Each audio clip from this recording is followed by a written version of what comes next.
Bonjour à tous et bienvenue sur la chaîne. Aujourd'hui, nous allons revenir sur un sujet qui fait beaucoup de bruit, la réaction des avocats de Joseph Kabila face au procès en cours. Entre déclarations fortes, stratégie de défense et tensions politiques, leur prise de position soulève de nombreuses questions. Que cherchent-ils réellement à démontrer? Et quel impact cela peut avoir sur la suite de l'affaire? Restez avec moi, on décortique tout ça ensemble. Ce préjudice dont nous cherchons la réparation à hauteur de 24 milliards ne donne pas satisfaction à la République. Mais l'infraction soit établie, la notion de mauvaise foi est exigée. Il doit être établi que l'auteur savait préalablement que sa prise de position était contraire aux intérêts fondamentaux de la nation. Dans le cas d'espèce, le prévu en sa qualité d'ancien président de la République et de surcroît sénateur à vie, savait que le mouvement du M23, le mouvement du 23 mars M23, que jadis lui-même avait prétendument combattu en 2012 et 2013, était responsable de plusieurs crimes de guerre à l'est du pays. J'ai dit prétendument pourquoi. Puisqu'au départ, on croyait qu'il luttait effectivement contre ce mouvement, alors qu'en réalité, il a été démasqué à travers les propos du ministre d'État. Il était en réalité, au fait, le commandant en chef de ce mouvement-là. Voilà. Et son identité véritable serait celle d'Hippolyte Kanangbe, d'autres on parlait même de Kazembere et ainsi de suite. Hein? Ah, Kazembere, là. La démarche est certes légitime, mais elle ne peut en droit trouver son issue devant votre secours. Seul le gouvernement statuant en Conseil des ministres et seul détient compétence pour trancher une telle question. Je disais ceci. La démarche est certes légitime. N'est-ce pas? C'est un questionnement. Mais prenons le contre-pied de l'accusation. La partie civile, État congolais, soutient que le nom du prévenu est un nom politique et que son véritable nom est Hippolyte Kanangbe. Bien que cette démarche de la partie civile soit légitime, c'est une démarche tout à fait légitime. Puisqu'au fait, vous avez posé des vidéos, vous avez fait des analyses. La démarche est certes légitime. Mais elle ne saurait légalement la faire aboutir devant votre secours. Le tribunal militaire ou la haute cour militaire ne peut pas y statuer. N'a pas compétence pour statuer sur la nationalité.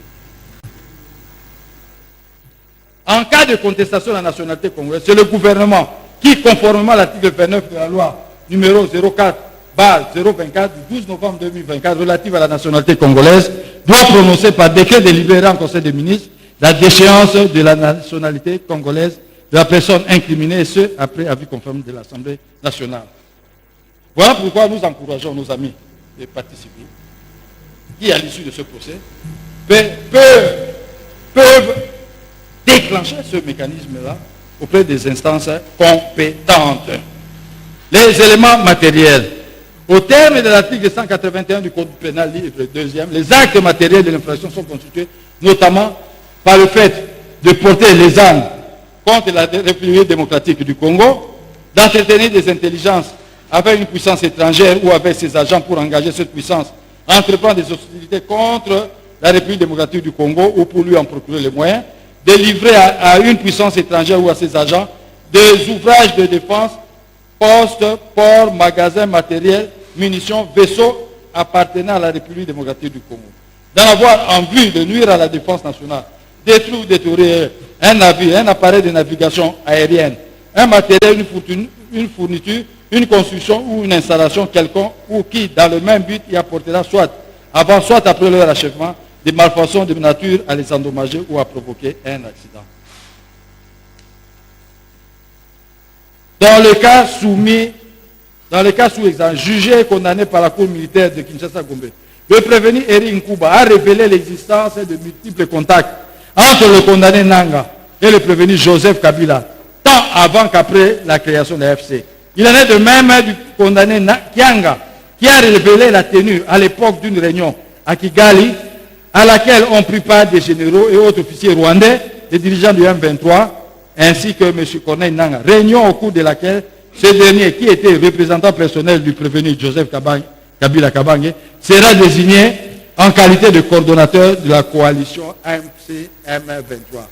Dans ses aveux, le condamné Eric Kuba a également décrit les échanges téléphoniques entre Nangaa et le prévenu Joseph Kabila, au cours desquels il débattait sur les options envisagées, notamment l'assassinat de l'actuel chef de l'État, projet soutenu par le Rwanda ou son renversement par la force, solution de rechange soutenue par Kabila. Ce qui, à cet effet, confirme le statut de précité en tant qu'agent du Rwanda, puissance étrangère hostile à la RDC. Voilà. C'est le point 2 qui nous intéresse, qui dit, notamment le fait d'entretenir des intelligences avec une puissance étrangère ou avec ses agents pour engager cette puissance à entreprendre des hostilités contre la République démocratique du Congo ou pour lui en procurer les moyens. Puissance étrangère dans le cas de c'est le Rwanda. Je le tiens d'écrit, Monsieur le Président, distingué juge, comme je viens de le souligner. Derin Kuba qui a été longuement entendu par l'état-major renseignement. Monsieur le Président, distingué juge, il a même décrit le projet arrêté par le Rwanda en vue d'assassiner l'actuel chef de l'État, Félix Antoine Tshisekedi Tshilombo. N'est-ce pas? Et puis, lui va conseiller aux Rwandais la non-exécution de ce projet criminel, tout en proposant une solution de rechange. C'est-à-dire, au lieu de le tuer, il faut plutôt le chasser par un coup de force, de peur que vous puissiez le rendre héros national. Voilà, Monsieur le Président. Ici, au fait, la puissance étrangère sur le Rwanda. Les agents sur le M23. Donc cet élément constitué bel et bien réuni dans le chef de prévenu. Outre les aveux des condamnés précités, le prévenu en sa qualité d'ancien président de la République et sénateur à vie s'est résolu de passer outre l'obligation générale de dignité, de patriotisme et de loyauté envers l'État à laquelle il est soumis, en s'identifiant comme étant maître de la coalition FC M23 qui va rejoindre à Goma après un bref passage au Rwanda.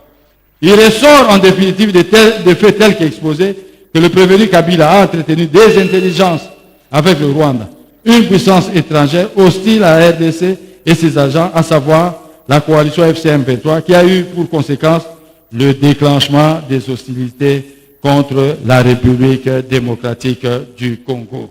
De l'élément moral, l'infraction de trahison n'est punissable que si la responsabilité morale de l'agent se trouve engagée.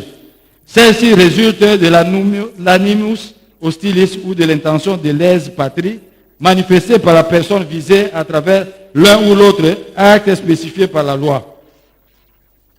Dans son arrêt rendu RPA 009-06 du 28 juillet 2006, la Haute Cour militaire a jugé que l'élément intentionnel de l'infraction de trahison ou de complot est établi dès lors que le prévenu sait qu'il œuvre contre les intérêts de son pays ou que son entreprise est de nature à nuire aux institutions de celui-ci.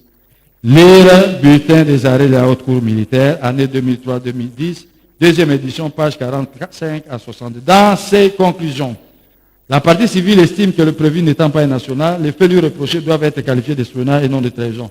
Le ministère public a vu que le juge pénal, étant saisi des faits et non des qualifications, j'ai dit que le juge pénal étant saisi des faits et non des qualifications, il lui appartient de donner aux faits leur qualification adéquate.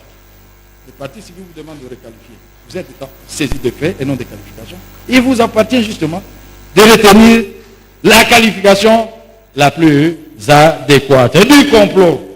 Nous sommes en train d'adhérer, Monsieur le Président du Seigneur juge.